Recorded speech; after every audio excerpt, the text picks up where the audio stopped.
मत किए पोषियो मत किए रखियो मो जोड़े नातुणी धरी कौन करी से मैंने भाषुचंदी आज्ञा तांको केंदे फांसी दंड दिया जाऊ। ठिका काम विवाद को नहीं ब्लॉक अध्यक्षों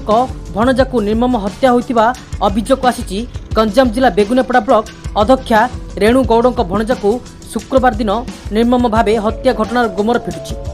तांके जेहेतु मत आगुरी धमक देते 1 तारिख दिन राति जो आसते बारण कह तो स्वामी की मारी दू जीवन रू धमक देते मु 2 तारिख दिन जाकि एफआईआर देती सार किसी एक्शन नहीं नथिले। एबे से कथा यदि सत है खाली दंड ही दरकार मत आउ किसी दरकार ना न्याय दरकार मो स्वामी के आत्मा को न्याय दरकार। मो पाखु 4:30 फोन करते कहले 2टा 3टा बाइक रे गुंडा आसुँच मु कहली पल जल्दी से बाटर छाड़ी जाऊँगी कहीदे फोन काटी तांके आघुड़ीकी एपटू आघिड़ी सेपटू आघाड़ा करी दीपटू धरदेले तापर हत्या करदे केते जीवन आकुल कही मत छाड़ी दियो किंतु छाड़ी नथिले मारिदेले जीवन रू ताके जहाँ धमक मत देइथिले सेही ही करदेले। केबे आपन को धमक तारीख दिन आसी धमक देइथिले राति रे आपन एतला देइथिले आज्ञा तार कोन कार्यानुष्ठान हेतला किछि हेई नथला तो वर्तमान आपन खाली डेट पर डेट सार दिया हेतला। अच्छा तो वर्तमान आपन कोन आशा करिवे आशा सर मु किंतु न्याय मिलू मु जो भासी गली मो संसार जो उच्छ नहीं है मत खाली न्याय दरकार से कि दंड दिंतु एति ही दरकार जो मनीषटा एत कदी छटपटे मारिदेले विकल हो कहते मत छाड़ी दियो से कि न्याय ही दरकार।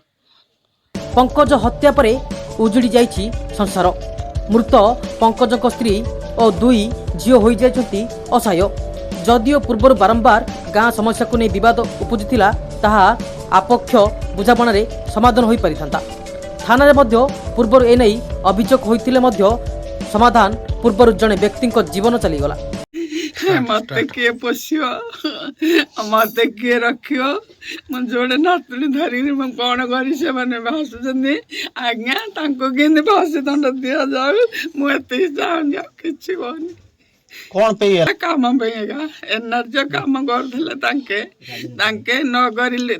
छाड़देलु पुओ गला मो पुओ गला कर तू कहीं माइक षंड हो गाँव काम करी न्याय कर बाड़े जुआड़े गले जगिले शेष को मारी दिगला आज्ञा आउ कि ना आमर कार कि करनु कि खाइनु कि कार मध्य पैसा आणिनु कि क्या मो पुओ मारिनी एति आज्ञा मुझे कि कहनी। घटनास्थल में गतकाली साइंटिफिक टीम पहुंची छानबीन करथिबा बेले पुलिस 4 जन को गिरफ्त करिछि। पंकजଙ୍କ पत्नी एतला को भित्ति करी मामला रुजु करी तदंत जारी रखिछि पुलिस। गिरफ्त 4 अभियुक्त सेही ग्रामर बोली सूचना मिलिछि। समीर गौड़ पंकजଙ୍କର आपण कोन हेबे मु तांको भणजा कोन थिला घटना कोन थिला मु सेगुडा कहबाकू चाहुनी किंतु मो मामूंकर मरिबार 3 दिन हेलानी प्रशासन कोन करूछि 3 दिन हेलानी आज मु पड़ी आसिकिना स्वर्गद्वार आसिली मो मामू को दाह करी आसिली तथापि से माने पदारे छाती फुले बुलचंदी